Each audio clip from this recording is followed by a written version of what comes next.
Top stories. Labour Party leader shuns critics as the party looks to select a new leader. Forget the WHO. Get Cuban vaccine when it is ready, says former Chief Medical Officer. And the volleyball season comes to an end in high style. This is the Skn Newsline Newscast. I'm Andre Huey. Welcome. Leader of the St. Kitts Nevis Labour Party, Dr. Denzel Douglas, shunned critics suggesting leadership of the party will be transferred to younger generation on his terms and through democratic processes of the party. More from Skn Newsline's Glenn Bart. Leader of the St. Kitts Nevis Labour Party told party members and supporters that the party will not be influenced by people who do not have the interests of the Labour Party at heart. Making reference to his intention to pass the leadership to a younger generation, party leader Dr. Denzel Douglas at a constitutional conference on 16th May spoke of rejecting political interference from outside sources. Comrades, after the last general elections, I told the men and women who comprise the leadership of this great party that there's a number of things that I wish to do, one of which is to properly pass the mantle of leadership to the next leader as part of a smooth transition process. And to date, I am satisfied that we are on track with advancing this very important initiative. But however, at this juncture, I want to make it abundantly clear that I have no intention whatsoever. In fact, we must have no intention whatsoever of allowing our transitions to be manipulated by those who do not wish our party well.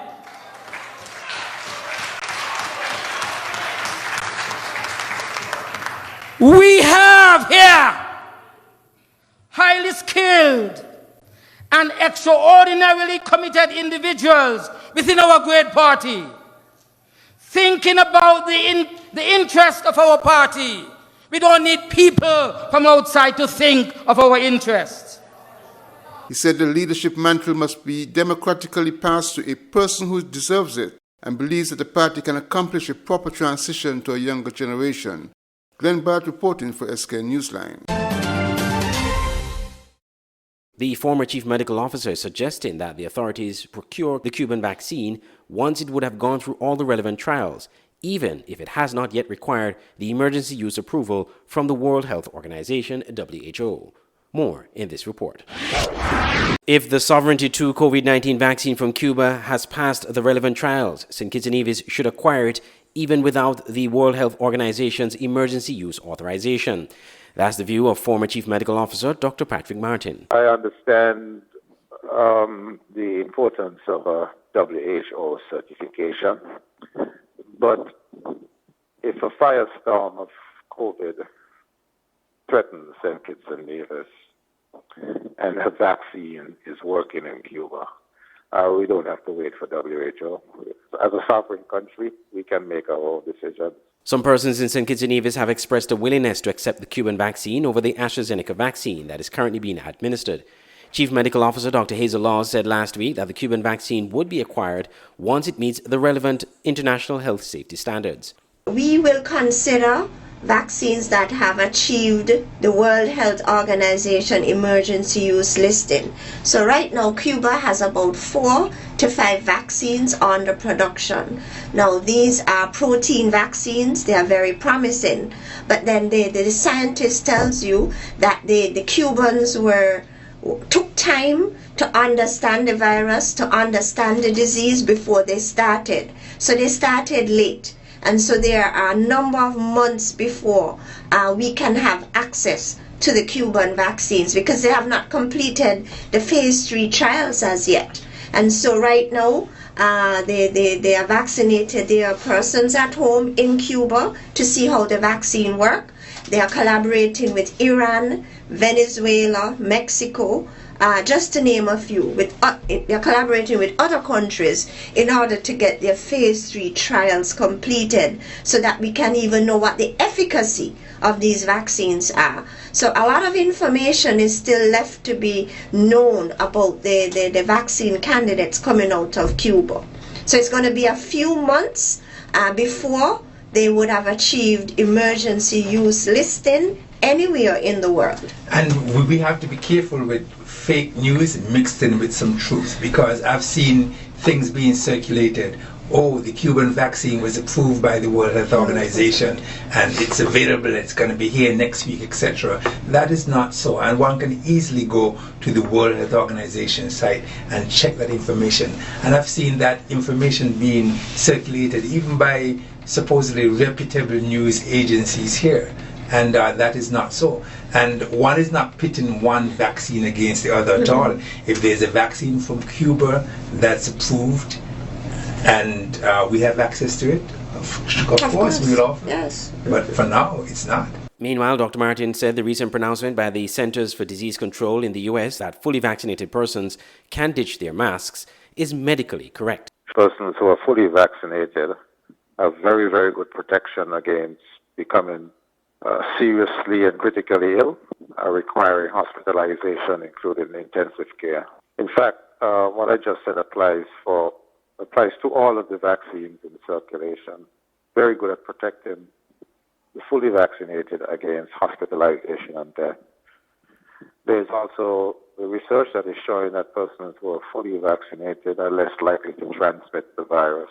And so, acting on the science as it emerges in this evolving pandemic, the CDC has made recommendations to the policymakers by following the science. I think we in the Caribbean and here in St. Kitts and Nevis will get to that point sooner or later. CDC Director Dr. Rochelle Walensky defended the agency's decision to tell people who are fully vaccinated against COVID-19 they can go without a mask, as state officials grapple with whether to follow suit. Andre Huey, Skn Newsline. When we come back, the Labour Party talks about its relevance for the future. Elliot's Funeral Parlour is the first licensed embalmer in the Federation of St. Kitts and Nevis. We have a friendly and professional staff. At Elliot's Funeral Parlour, we offer a wide range of packages from $6,500. Homegoing service at chapel, locally made caskets, tailoring of outfit for deceased of your choice, wake, overnight with slideshow, funeral, death announcement, obituary, booklets, family pin-ons, memorial books, preparation of funeral arrangements, wreath, fresh and artificial. For further information, call 469-3298, 664-2007 or 660-0186. Elliot's Funeral Parlour in Gingerland, Nevis. Dedicated to those we serve.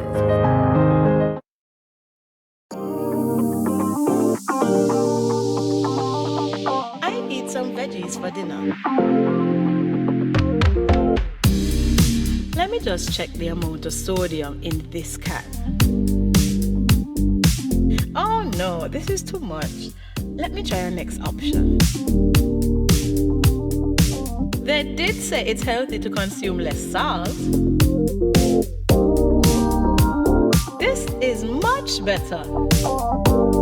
I am salt smart.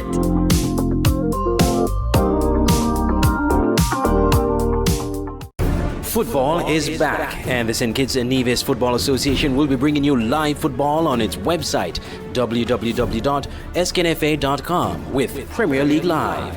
Without fans in the stadium due to COVID-19 protocols, you can now watch every single Premier League match this season on www.sknfa.com and click on Live TV. Games are shown live on every match day with halftime and post-game shows. It's Premier League Live. Commentary, analysis, action. Never miss a game.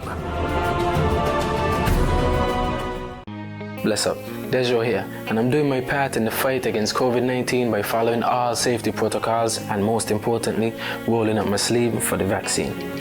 So I'm encouraging you to do the same because that's our best shot of protecting ourselves, our family, and our friends. So don't wait, vaccinate. Let's roll up to roll out.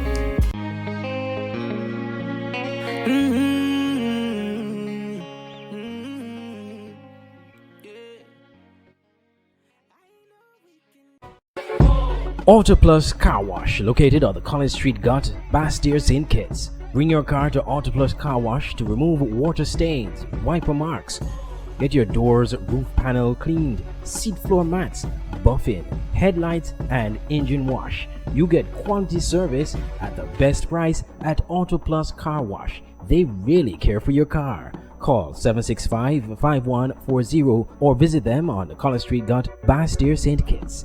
Auto Plus Car Wash, where the service is number one. The Ministry of National Security has alerted the public of a fraudulent visa approval letter being sent to persons desirous of entering the Federation of St. Kitts and Nevis. A press release from the ministry said that the scammers behind this fraudulent letter are posing as officials from the Immigration and Passport Office and attempting to extract payment from recipients of the letter. The Ministry of National Security takes St. Kitts and Nevis passport and visa fraud very seriously, the release said, and will work with its national security counterparts in the other territories to end fraudulent practices. The release ended by advising persons how to apply for a St. Kitts and Nevis visa, which is done completely online. Persons should visit evisa.stkittsnevisonline.com to access the application process. Once the online application has been submitted with the required information, the applicant will receive an email confirming that the application has been received. It takes about 7 to 10 days, the release says, to process the application. If additional information is needed by the Ministry of National Security, the individual or host is contacted. If the application is approved, a confirmation travel letter is sent via email to the applicant in the form of an electronic entry visa, EEV. It is important to note, however, that this document does not guarantee entry into the country. The release added that it is important to also note that a photo of the applicant is not included in the document. The processing fee is payable to the Immigration Department upon arrival in St. Kitts and Nevis. For urgent matters, the EVV can be contacted by dialing 465-8470 or email sknvisa@gov.kn. I'm Andre Huey reporting for SKN Newsline. After several months of meetings within the St. Kitts Nevis Labour Party, the organization held what was called a constitutional conference to consult with the party's membership on proposed constitutional changes. According to Labour Party Chairman Dr. Terence Drew, the move to amend the Constitution is part of the party's growth and development needed to strengthen and advance the organization. The chairman said no other party in the Federation has the depth to undertake such a process. That the reason why we are here is that we are setting an example. No other party in the Federation can do this. No other party in this Federation has the depth and the political understanding to carry out exercises like this one this afternoon. What we are doing today, comrade, is that we are reorganizing to some extent, upgrading and advancing. If you have a phone and you don't advance it and upgrade it and update it, your phone will become what? Obsolete. It will not work anymore. And so we are saying that even in the SKNLP, that we must take a moment, a time, when we must reflect on how we do things. We must reflect on our Constitution. And we must ask those hard questions. Is the Constitution as it stands now, is it serving the objective that we have, which is to serve our people in a more modern era? That question has been asked of you and of ourselves as the executive. You said the Constitutional Conference is an important step that will lead into a major conference in November of this year. Glenn Bart reporting for Skn Newsline. The Skn Newsline website now offers you more news. Log on to www.sknnewsline.com for local, regional, and international news. You can also watch the latest newscast and keep abreast with news in sports, all from sknnewsline.com. That's www.sknnewsline.com. News at your fingertips. You know, it's me, Mr. HE, and I'm here with one message. Roll up to roll out. We all know how difficult things have been during this COVID-19 pandemic. While we continue to wash our hands, wear a face mask, and practice social distancing, how about we take it one step further and get vaccinated? Call the nearest health center to find out if you are eligible to be vaccinated. Or you can contact the Ministry of Health at any one of these numbers down below. Don't be discouraged by the negativity. We all have a role to play in protecting this federation. So, St. Kitts and Nevis, let's roll up to roll out.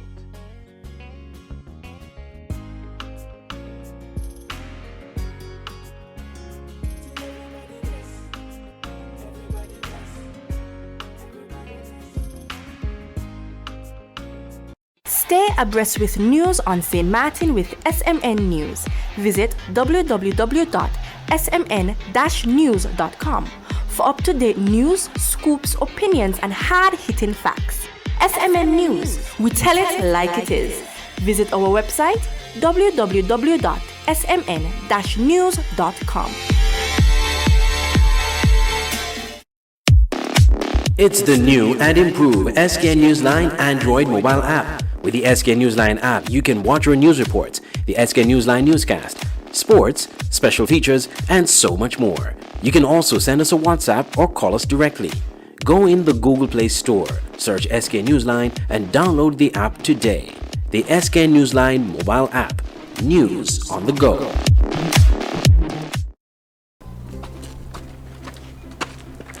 Junior, can I get popcorn, please? Don't tell Shane, Dev.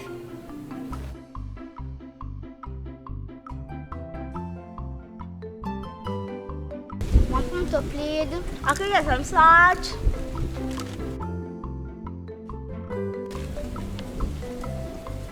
More, please.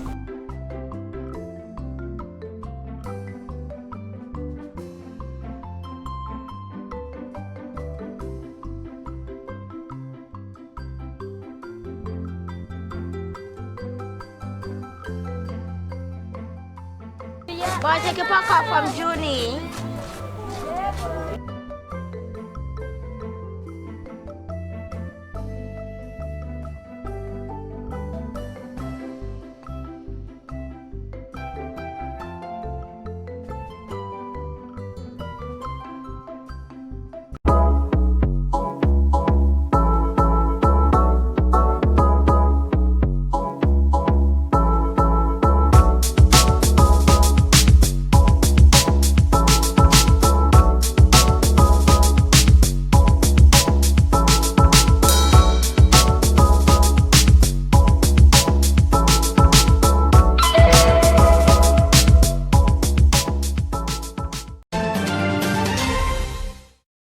Welcome back. To get an insight in some of the big stories across the region, we now have regional news. Guyanese Health Minister Dr. Frank Anthony has made it clear that the no mask and social distancing directive announced by the United States Centers for Disease Control and Prevention for fully vaccinated persons does not apply to Guyana. Tamika Rodney of HEP TV News in Guyana reports. Persons living in the United States who are fully immunized against COVID-19 are no longer required to wear masks or stay 6 feet apart from others, whether indoors or outdoors, according to the United States Centers for Disease Control and Prevention. The CDC, in its updated guidance published on Thursday, indicated that persons who have completed their vaccine dosages against COVID-19 can attend a small outdoor gathering with fully vaccinated and unvaccinated people, go to an indoor movie theater, and attend a full-capacity worship service, among other things.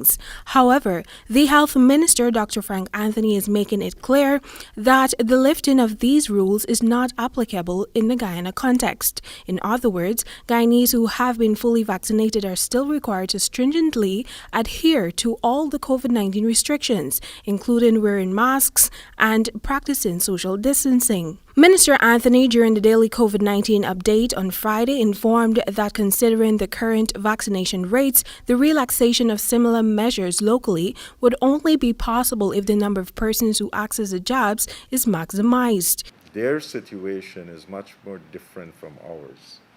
If everybody come forward and get their vaccines, then we will also be in that position where we can relax some of the things like masking and social distancing and so forth. But until we are able to achieve that level of vaccination, we would not be able to remove these protocols. On Thursday, there was a 3% increase in the number of persons accessing first doses of the COVID-19 vaccines. The minister revealed that more than 163,534 residents have since been partially immunized, while over 21,203 adults have accessed both doses of the vaccines. He made another appeal for more persons to take the jabs. If you want to stop wearing masks, then encourage everyone you know to come and get the vaccine. And the faster we immunize the population, then the faster we can return to normalcy. Meanwhile, health authorities are currently monitoring 1,866 active cases across the country. Here's a breakdown of some of the villages that continue to register new infections. The East Bank corridor, that you have 46 cases at Diamond. Grove, we have about 30 active cases. Herstelling, 28 cases. So you have a very active area. Sophia, which currently has 25 active cases, Kiti 18 and Lepeniton 17 are the confirmed COVID-19 hotspots in Region 4.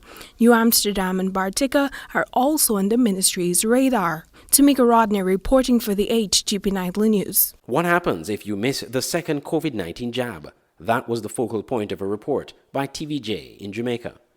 40,000 Jamaicans are set to receive their second dose of the AstraZeneca COVID-19 vaccine for the month of May, and the government has been appealing to citizens to come in. But what happens if you miss the second dose? Associate Professor of Medicine and Epidemiology at the Johns Hopkins University, Dr. Damien Pigott, addressed the matter while speaking at a recent COVID-19 town hall put on by Caribbean Vulnerable Communities, CVC. There has been guidance that if you don't quite get the dosing interval perfectly right relative to the second dose, that you should still get the second dose, right? And not necessarily restart the whole series. That's been the guidance. We're going to continue to have to follow that, right, in terms of the science, that might change. An 8 to 12-week threshold has been used to set appointments for second doses of the vaccine. But as to how far between the two doses is too late? I'm not sure we know the answer to that question. Dr. Pigott says while scientists look to answer that question, they are also looking to address other uncertainties. One of the unknowns is whether there will be a need for boosters, even for folks who've gotten the two-dose. For those where there are two-dose vaccines, we still have one-dose vaccines. But where there's a two-dose vaccine requirement, even for all of the vaccines, the question of whether there will be a need for a booster, that information is a TBD, to be determined. Vaccine hesitancy is a global issue caused partly by concerns over the unknown long-term effect of the vaccine. Dr. Pigott says taking the vaccine must therefore be an informed decision. We could only know based on the time frame that we've had, right, with the vaccine, right? But that's based on everything that's been done so far, we can only go on the data that we have to date. So it's weighing up the hospitalization and death that COVID-19 has brought so far, the potential continued risk in the absence of being vaccinated, potentially that can have in terms of, we know that these vaccines have been very effective in preventing hospitalization and death. And so that risk is something to be weighed up. Javon Keys, TVJ News. Internationally, the Israeli military launched another series of air raids on the Gaza Strip early Monday, hours after its caretaker Prime Minister Benjamin Netanyahu said that attacks on the Palestinian enclave would rage on. Al Jazeera's Imran Khan reports from West Jerusalem on the diplomatic efforts to resolve the crisis. With neither side backing down, Israeli and Palestinian officials are using tough language. That presents a problem for a diplomatic solution. On Sunday, the UN Security Council was reportedly unable to issue a statement due to a US veto. It's the third time that has happened this week. One person involved in the talks told Al Jazeera that Egypt, Jordan, the UN and others are all pushing for a breakthrough, but it's unlikely anything will happen in the immediate future.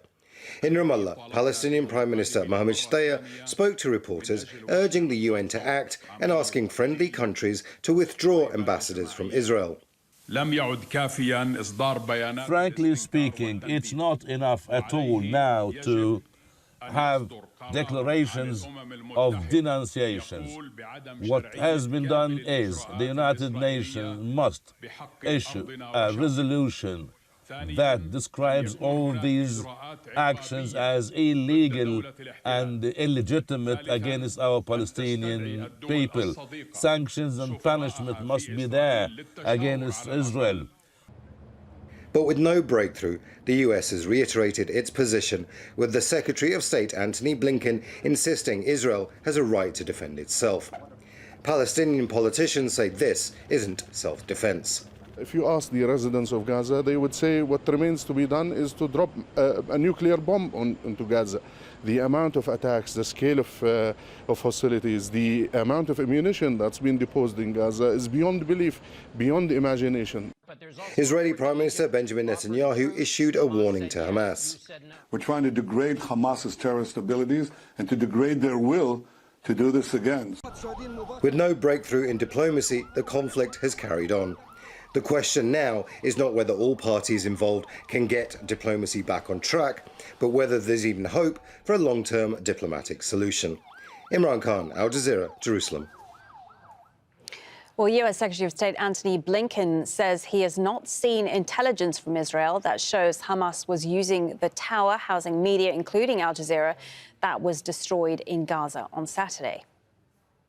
Israel has a special responsibility to protect civilians in the course of its self-defense, and that most certainly includes journalists.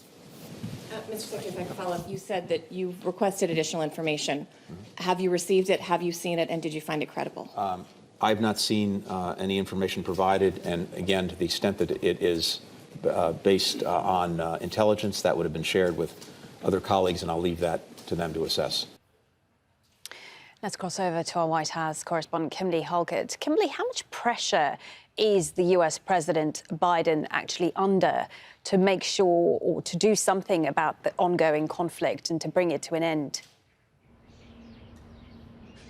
Well, he's under growing pressure from a number of Americans, including within his own Democratic Party. In fact, we may see some of that evidence in the White House briefing that is set to begin any moment with the White House Press Secretary Jen Psaki. The questions from reporters have become more pointed and critical of the Biden administration's policy, particularly given the fact that you'll remember in the early days of this administration that the Secretary of State Antony Blinken said that the human rights would be the foundation of foreign policy for the U.S. president. In fact, Antony Blinken saying that President Biden is committed to putting human rights back at the center of American foreign policy, standing up for human rights everywhere, he said, was in America's interest. So the question has become from not just Democratic members in the House of Representatives, but also now in the U.S. Senate, 28 senators, Democratic senators, sending a letter saying that they're calling for an immediate ceasefire. And the question has really become one of proportion.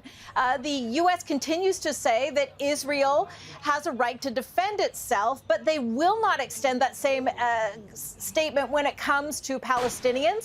Further, they have condemned the rocket attacks by Hamas, but they refuse to condemn the evictions in occupied East Jerusalem. So this is the concern that so many have in the United States, not just in Congress, but others as well, that there seems to be this vocalization of equality for Israeli and Palestinians, yet the Biden administration's own policies seem to reflect mass inequality, one that Joe Biden on the campaign trail promised to combat. Many thanks for that. Kimberly Halkett there for us in Washington. Well, people in Gaza are taking shelter wherever they can to avoid the Israeli bombardment. Al Jazeera's correspondent Wael Dadou has this report from a school where many have been taking refuge. Hundreds of missiles have been used and have destroyed numerous houses. Some of these houses were destroyed while the families were inside. This classroom was changed to be a refuge for these families in Al-Atatra district. Here we can find old people and children as well. Young men prefer to stay outside these classrooms. We came here to shed some light on this grieving family. Hello, what is your name? Amira Al-Attar. What is your story? We were shocked when they demolished the house of my daughter while she and her children were inside. We did not manage to rescue the whole family. Her father is a member of a rescue team, but he could not save his daughter. We called the ambulance and everyone who can help, but they could not arrive on time. We all were in shock because of the demolition, and we couldn't do anything but come barefoot to the school. May God punish them for killing my daughter and her children. So your daughter and her children lost their lives. Yes, the house was demolished and they were inside. They didn't give any warning. Was the house hosting militants or people like that? No, definitely not. There were no militants at all inside the house. Even her husband was not a member of any faction. They just demolished the house with herself, her husband and their children. There's nothing we can do. God will punish the aggressors. They killed my daughter and her children. They killed innocent children who are not guilty at all. Her husband and her brother-in-law were not members of any faction. God will punish them for killing innocent people. They didn't even give them a warning before demolishing the house. They didn't even give her a chance to take her children and leave the house. 3 floors have been demolished over my innocent daughter and her children. God will punish Israel. Yes, I lost my daughter and her children, but they are not more precious than the resistance. God will punish Netanyahu. God will punish Israel.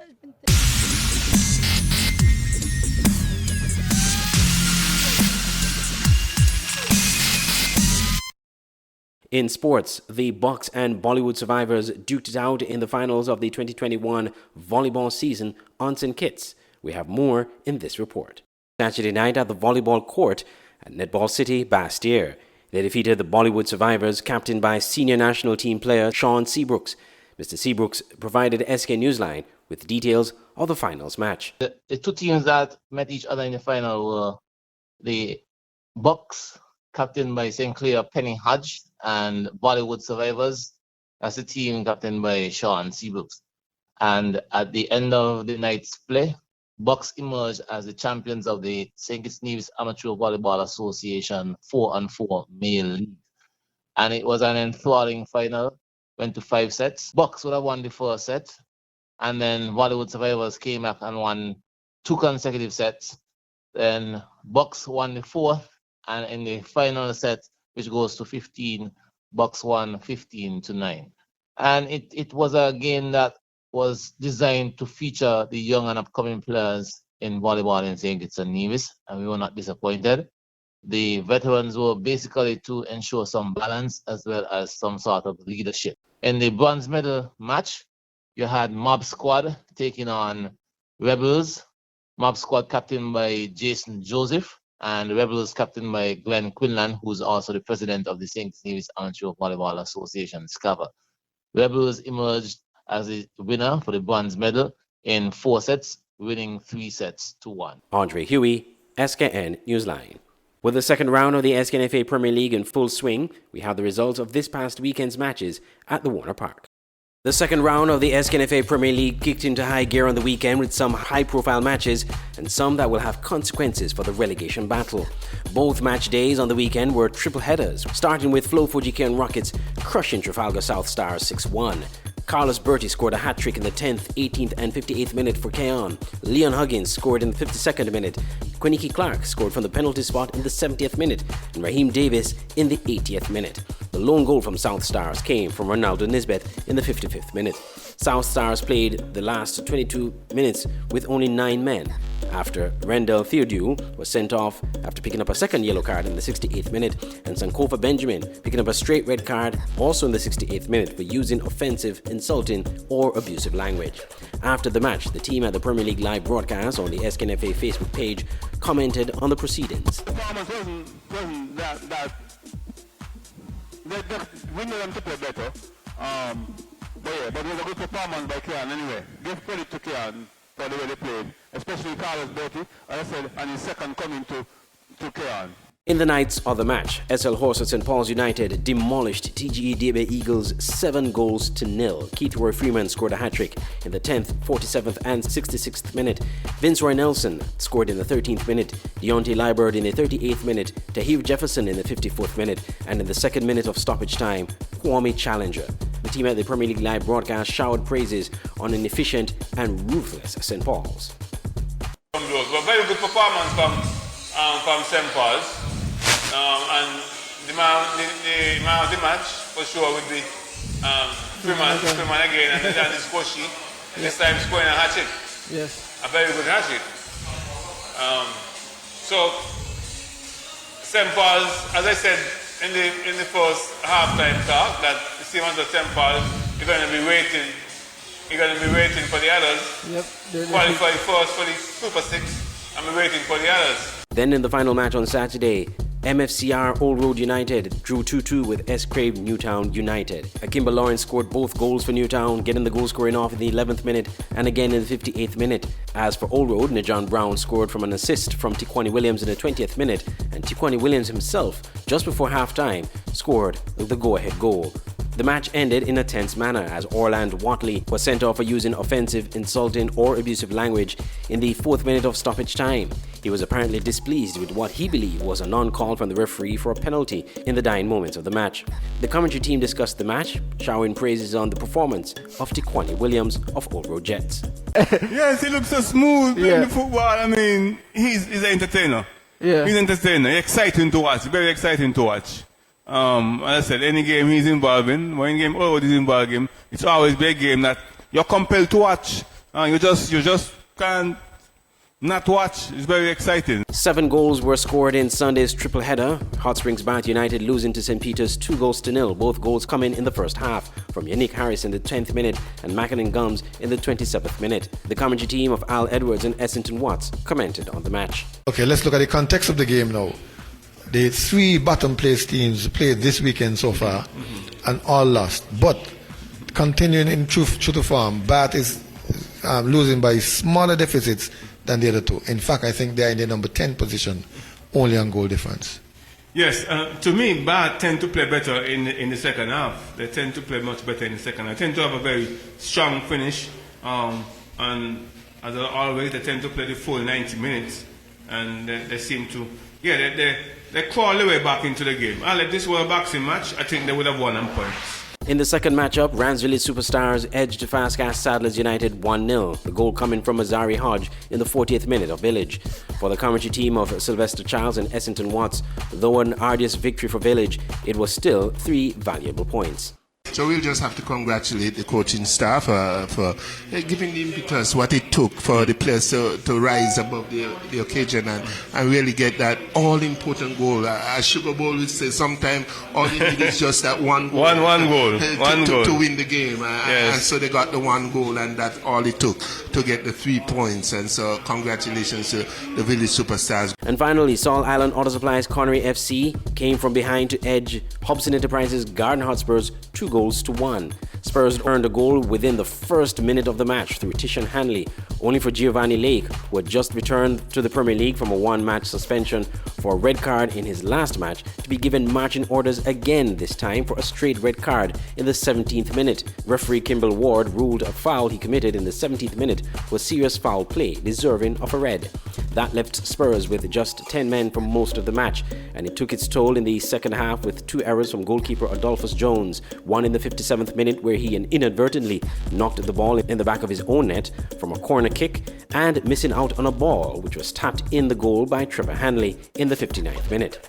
The Premier League Live commentator and analyst LaShawn Dixon and Derek Mills assessed the match and the victory for Connery. As we see them come back out in the second half, and it was all business for Connery, whereas they put their foot down, took advantage of the man up, and we see getting 2 goals as he kicks a corner, as you seen there on the screen, and Adolphus Jones coming off his line, mishandling that one, putting it into the back of the net. The SKNFA Premier League continues this weekend at the Warner Park. You have been watching the Skn Newsline Newscast. I'm Andre Huey. From all of us here at Skn Newsline and Channel 95, thank you for watching. May.